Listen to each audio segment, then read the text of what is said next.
الشيطان الرجيم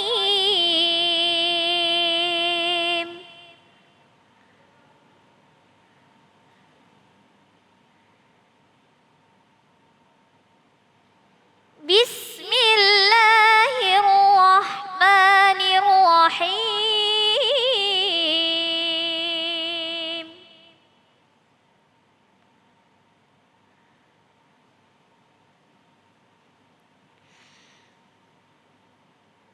ولو يؤاخذ الله الناس بظلمهم ما ترك عليها من دابة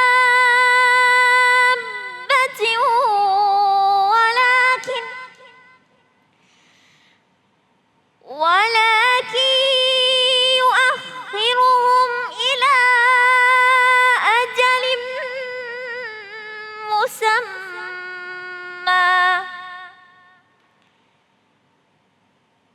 فإذا جاء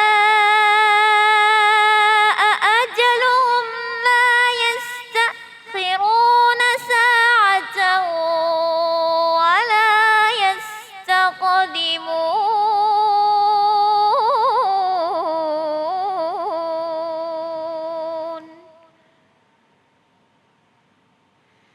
صدق الله العظيم.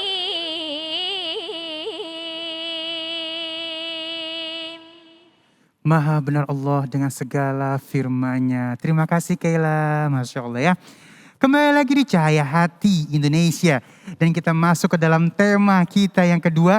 Ini tema ini banyak sekali orang mempertanyakannya ya. Benarkah karma itu ada? Bersama guru kita yang dimuliakan Allah Subhanahu wa taala, Al-Ustaz Abdurrahman Jailani. Allahumma shalli ala Sayyidina Muhammad. Assalamualaikum warahmatullahi wabarakatuh. Waalaikumsalam warahmatullahi wabarakatuh. Alhamdulillahi rabbil alamin. Wassalatu wassalamu ala sayyidil mursalin wa ala alihi wa sahbihi ajma'in, amma ba'd. Puji dan syukur hanya untuk Allah Subhanahu wa taala Rabbul Izzah. Salawat beserta salam akan senantiasa terlimpah dan tercurah kepada junjungan kita baginda Nabi besar Muhammad sallallahu alaihi wasallam beserta para keluarga, para sahabat, dan insya Allah tentunya kepada kita semua selaku umatnya. Saudara, para pemirsa yang sama dirahmati dan dimuliakan oleh Allah Subhanahu wa taala dimanapun Anda berada. Pada kesempatan kali ini tema yang akan kita bicarakan sangat menarik dan sudah menjadi sebuah kebiasaan bisa dikatakan di tengah-tengah kita selaku umat Islam tentang istilah karma, di mana patut untuk kita angkat sebagai sebuah pertanyaan yang penting. Apakah kemudian yang namanya karma tersebut adalah bagian daripada istilah yang ada di dalam konsep Islam itu sendiri? Lalu bagaimana jawabannya? Ternyata saudara hadirin yang sama dirahmati dan dimuliakan oleh Allah Subhanahu wa taala, istilah atau ungkapan karma sesungguhnya tidak pernah ada dan tidak pernah diajarkan di dalam literatur syariat ajaran agama Islam. Ajaran agama Islam hanya mempunyai istilah yaitu al-jaza salah satunya. Balasan, as-sawab, yaitu juga pahala, al-azab dan seterusnya dan seterusnya. Tidak ada kata karma yang diterangkan, disampaikan baik di dalam Al-Quran maupun hadis baginda kita Nabi besar Muhammad SAW. Lalu dari mana kemudian kata karma itu?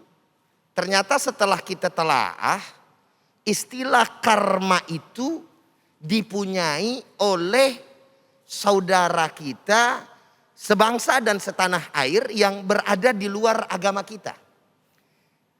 Yaitu istilah ini sering dipakai oleh mereka dari kalangan agama Hindu dan Buddha. Oleh karenanya, ketika kita sudah memahami dan mengetahui bahwa itu merupakan istilah daripada agama saudara kita, sebangsa dan setanah air, yang bukan daripada bagian agama kita, maka seyogianya wajib bahkan bagi orang-orang yang beriman dan beragama Islam untuk kemudian tidak memakai istilah karma. Sebab persoalan istilah karma ini dalam perspektif daripada ajaran agama Hindu dan Buddha, setahu saya itu merupakan satu bagian keyakinan yang bukan hanya sekedar istilah. Karena ada lagi urutan keyakinan mereka setelah karma itu sendiri. Yaitu terusannya seperti umpamanya reinkarnasi. Nah, oleh karenanya ini merupakan bagian daripada akidah mereka, maka kita sebagai umat Islam tidak layak untuk kemudian memakai istilah karma di dalam hidup dan kehidupan kita sehari-hari sebagai hamba Allah Subhanahu wa taala. Saudara hadirin jamaah yang sama dirahmati dan dimuliakan oleh Allah Subhanahu wa taala. Kita selaku umat Islam sudah paham betul bahwa berbicara tentang balasan itu memang ada dan memang dikabarkan oleh Allah Subhanahu wa taala dan juga baginda kita Nabi besar Muhammad sallallahu alaihi wasallam. Salah satunya di dalam surat An-Nahl ayat 61. Allah Subhanahu wa taala berfirman, faqala ta'ala, "Lau yu'akhidallahu an-nasa bidzulmihim." Seandainya kata Allah Subhanahu wa taala, Allah ingin membalas daripada kejahatan-kejahatan orang-orang yang zalim, yaitu di alam dunia ini, maka niscaya Allah Subhanahu wa taala akan kemudian mampu untuk memberikan secara langsung di alam dunia ini. Bahkan sampai-sampai Allah tidak tinggalkan balasan di alam dunia ini, sampai makhluk yang bernama hewan melata pun tidak tersisa. Walakin yuakhiruhum ila ajalim musamma.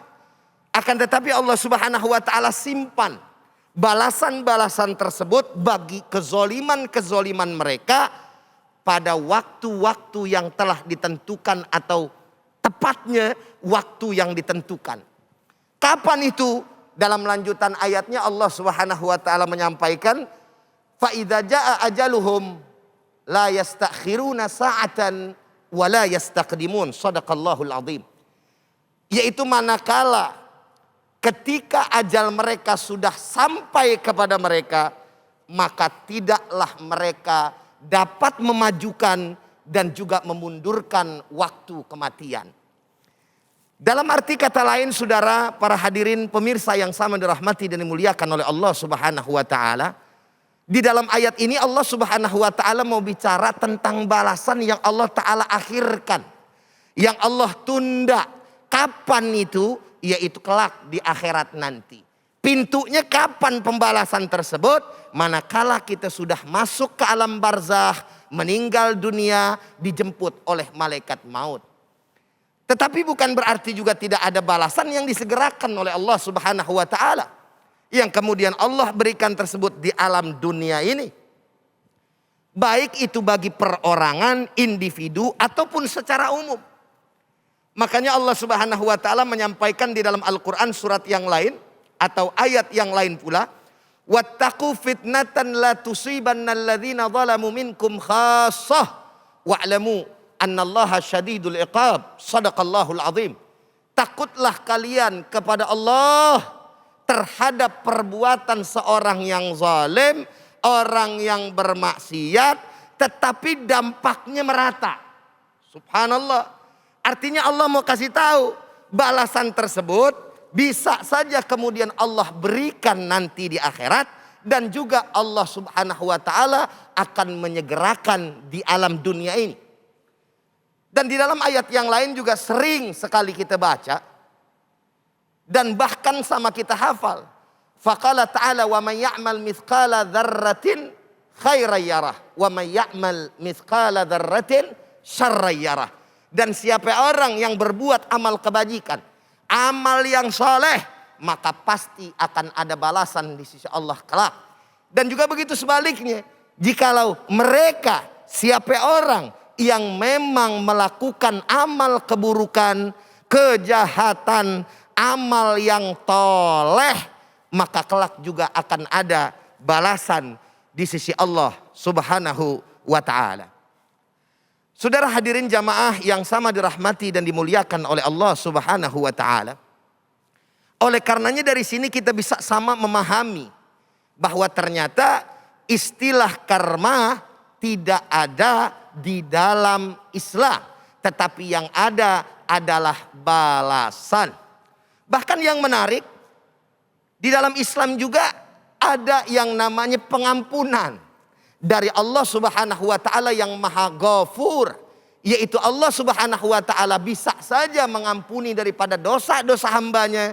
Sehingga pada akhirnya perbuatan-perbuatan maksiat yang sudah dilakukan terhapus daripada semuanya. Sehingga pada akhirnya nanti kelak di akhirat Allah Subhanahu wa ta'ala tidak lagi menuntut dari perbuatan-perbuatan tersebut. Karena telah terhapus dengan taubatan nasuha. Subhanallah walhamdulillah wala ilaha illallah wallahu akbar walillahil hamd. Saudara hadirin para pemirsa yang sama dirahmati dan dimuliakan oleh Allah Subhanahu wa ta'ala. Ada pertanyaan seperti ini yang menarik di tengah-tengah masyarakat kita. Bagaimana kemudian orang-orang yang hidupnya baik, hidupnya soleh, selalu senantiasa melakukan perintah Allah, menjauhi daripada larangan Allah, tetapi kehidupannya berbalik 180 derajat ketimbang orang-orang yang senantiasa bermaksiat kepada Allah Subhanahu wa ta'ala. Sehingga terkadang banyak pula di antara kita yang putus asa dari rahmat Allah Subhanahu wa ta'ala, meninggalkan daripada ketaatan tersebut karena kenyataan yang kemudian dia hadapi. Maksudnya bagaimana? Ada orang mengatakan saya udah ibadah Ustadz, saya udah taat Ustadz, tapi tetap saja Ustadz saya nggak pernah diberikan daripada kebahagiaan, nggak pernah diberikan daripada kesenangan oleh Allah Subhanahu wa ta'ala. Sedang saya lihat ada tetangga saya, ada saudara saya, ada handai tolan saya, ada orang yang saya kenal maksiatnya luar biasa, zolimnya luar biasa, tapi kesenangan dunia didapatkan. Subhanallah. Saudara hadirin yang sama dirahmati dan dimuliakan oleh Allah Subhanahu wa ta'ala. Perlu sama kita ketahui dari sifat Rahman dan Rahimnya Allah Subhanahu wa ta'ala kepada kita. Tidak selamanya ketika kita kemudian beribadah dan taat kepada Allah, lalu Allah Subhanahu wa ta'ala belum memberikan daripada kebahagiaan yang sekarang ini ada, lalu Allah Subhanahu wa ta'ala kejam kepada kita. Tidak. Allah Subhanahu wa ta'ala justru sayang kepada kita. Dan Allah tahu kapan akan diberikan kenikmatan tersebut, kebahagiaan tersebut kepada hambanya.